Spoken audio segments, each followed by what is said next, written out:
வந்தனம் நமஸ்தே நமஸ்காரம்னா நம்ம வீட்டு தாத்தா பாட்டி சாப்பாடு நிகழ்ச்சிக்கு உங்களை அன்புடன் வர வைக்கிறேங்க. என்னடா இன்னைக்கு நம்மலாம் பார்த்துட்டு இருக்கோம். இப்போ நோன்பு மாதம் ஓடிட்டு இருக்கு. ஸோ எல்லாருமே நோன்புன்னு ஒன்றுன்னா நம்மளுக்கு எல்லாருக்குமே ஒன்று தோணும். ரமலான் மாதத்தில் நோன்பு இருக்கும்போது மார்னிங்லேருந்து ஈவினிங் வரைக்கும் அந்த நோன்பு இருப்பாங்க. நோன்பு இருந்ததுக்கப்புறம் நம்ம எல்லாம் பள்ளிவாசலுக்கு போய் அன்னைக்கு அந்த டைமில் முஸ்லீமாக இருக்கட்டும், முஸ்லீமோட இருக்கிற ஹிந்து ஃப்ரெண்ட்ஸாக இருக்கட்டும், எல்லாருமே அந்த நோன்பு விரதம் முடிஞ்சக்கப்புறம் கஞ்சி குடிக்க ஆசைப்படுவாங்க. அதுவும் பள்ளிவாசலில் இருக்க கஞ்சி. அந்த கஞ்சியை உங்கள் வீட்டில் நீங்களே ஈஸியாக செஞ்சுட்டா எப்படி இருக்கும்? அந்த இதுதான் நான் இன்னைக்கு உங்களுக்கு காமிக்க போகிறேன். வாங்க பார்க்கலாம். ஒரு பேன் எடுத்துக்கோங்க. ஒரு 2 ஸ்பூன் நல்லெண்ணெய், 2 ஸ்பூன் நெய் ஊற்றிக்கோங்க. நல்லா இது மெல்ட் ஆகட்டும். மெல்ட் ஆனோடனே பட்டை, கிராம்பு, ஏலக்காய் இது 3 போட்டுக்கோங்க. இப்போ நல்லா இது காஞ்ச உடனே இதில் கொஞ்சம் கருவேப்பிலை போட்டுக்கோங்க. கருவேப்பிலை பொரிஞ்சதுக்கப்புறம் 2 பச்சை மிளகாவை கீறி போட்டுருக்கேன். இது உங்களுக்கு காரத்துக்கு ஏற்ற மாதிரி நீங்கள் போட்டுக்கோங்க. இதை அதுக்கப்புறம் இஞ்சி பூண்டு, நீங்கள் இஞ்சி பூண்டு பேஸ்ட் மாதிரி போட்டாலும் சரி, நறுக்கி வேணாலும் போட்டுக்கலாம். இஞ்சி பூண்டு போட்டுக்கோங்க. அப்புறம் ஒரு பெரிய வெங்காயம் போட்டுக்கோங்க. 1லேருந்து 2, நான் இன்றைக்கி 2 பெரிய வெங்காயம் போட்டிருக்கேன். நான் வெள்ளை வெங்காயம் எடுத்துருக்கேன்.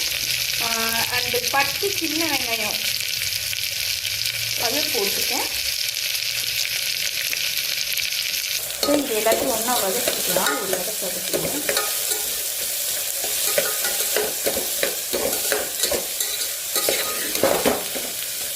வெங்காயம் நல்லா வதங்கினதுக்கப்புறம் 2 தக்காளி, பெரிய தக்காளியை எடுத்து வச்சுருக்கேன், அதை போட்டுடலாம். இதை நல்லா வதக்கிடலாம்.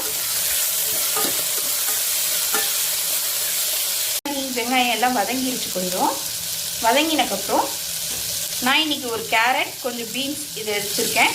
இந்த இது போட்டுறேன். நீங்கள் இந்த டைமில் என்ன பண்ணுங்கள், நீங்கள் மட்டன் நீங்கள் போடுறதுனா, மட்டன் சாப்பிட்ருவீங்கன்னா மட்டன் போட்டுக்கோங்க. நான் இன்றைக்கி பண்ணுறது வெஜ்ஜு பண்ணுறேன்.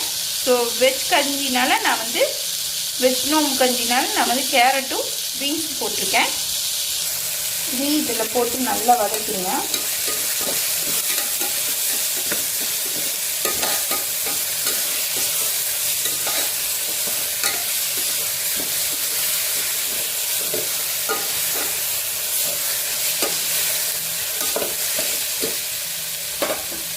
வதங்கினதுக்கப்புறம் நான் இன்றைக்கி பச்சரிசியும் பாசிப்பருப்பையும் ஊற வச்சுருக்கேன்.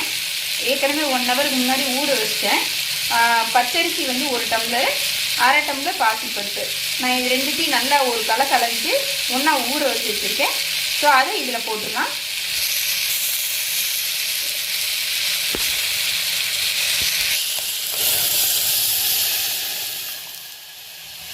அஞ்சு டம்ளர் தண்ணி ஊற்றிடுங்க. நார்மலாக நீங்கள் ரைஸ்னால் 1க்கு 3 ஊற்றுவீங்க.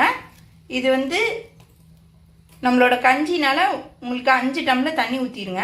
இப்போ இதை நல்லா மூடி வச்சிடலாம். நான் குக்கரில் பண்ணுறதுனால 3 விசில் விட்டு நான் எடுத்துக்கிறேன். சப்போஸ் இன்னும் குழையிலன்னா இன்னும் எக்ஸ்ட்ரா ஒரு விசில் விட்டுக்கோங்க. நீங்கள் பெரிய இது அண்டா மாதிரி பண்ணுறீங்கன்னா கொஞ்சம் நல்லா மூடி அதுக்கு மேலே கொஞ்சம் தம் போட்டுவீங்க, நல்லா வெந்துடும். 4 விசில் எடுத்ததுக்கப்புறம் இதை ஆன் பண்ணி அடுப்பு ஆன் பண்ணிவிட்டு நான் இன்னைக்கு ஒரு கிளாஸ் தேங்காய் பால் எடுத்து வச்சுருக்கேன். அதை இதில் ஊற்றிடலாம்.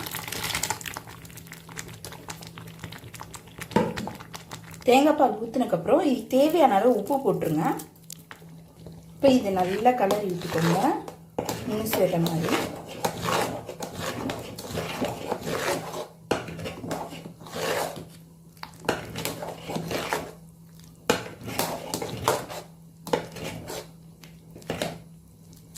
இப்போ பொடியாக நறுக்கி வச்ச கொத்தமல்லி, புதினா 2த்தையும் போட்டுக்கோங்க.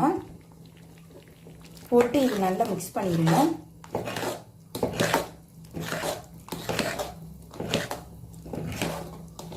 நல்ல தளன்னு ஒரு கொதி வரட்டும். நல்ல தளன்னு கொதிச்சு வந்துருச்சு. இப்போ அடுப்பு அணைச்சிடலாம். ஸோ நம்மளோட நோம்பு கஞ்சி ரெடி ஆயிடுச்சுங்க. வாங்க சாப்பிடலாம். இதே மாதிரி ஒரு ஹெல்த்தியா டேஸ்டியா ஒரு ரெசிபி வேணும்னு நினைச்சீங்கன்னா நம்ம என்ன பண்ணணும், மறக்காம நம்ம வீடு தாத்தா பாட்டி சாப்பாடு நீங்க மறக்காம சப்ஸ்கிரைப் பண்ணுங்க, லைக் பண்ணுங்க, ஷேர் பண்ணுங்க, கமெண்ட் செக்ஷன்ல நெக்ஸ்ட் என்ன வீடியோ வேணும்னு சொல்லிட்டு கமெண்ட் பண்ணுங்க. நான் உங்களோட நெக்ஸ்ட் வீடியோல சந்திக்கிறேன். பாய்.